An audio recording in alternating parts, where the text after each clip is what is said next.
I think the first thing to understand is what are power lines. So the power line is identifying, based on the size of the organization, based on the industry and the vertical you work in, like which seniority or like level of seniority is the best and most receptive person to your outreach.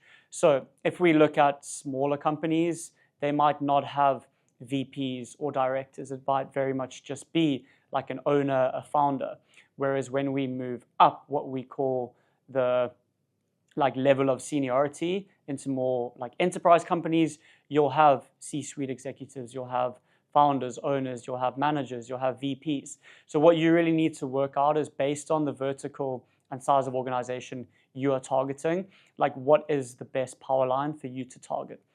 An example, if you're going after enterprise companies, speaking to like manager level individuals is probably not going to get you very far. You need to work your way up that power line to a VP, to a C-suite, or potentially to the CEO, founder of that business.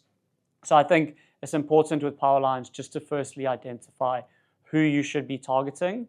And then the second thing is what sort of messaging do you use with those individuals? So again, looking more on the lower side of the power line seniority, you can probably be more direct and say, look, we've identified that like XYZ is a problem within your business or like a solution.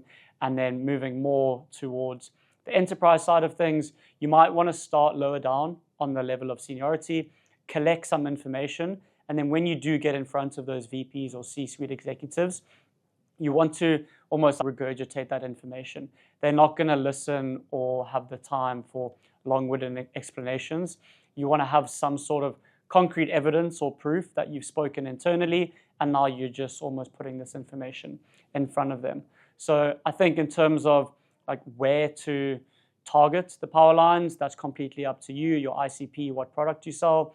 And again, with us, we know that any deals that are above 100K, when we have 10 or more stakeholders or individuals involved on the deal, we see like an increase of 32% on our win rate. So again, the more people you have involved, the better.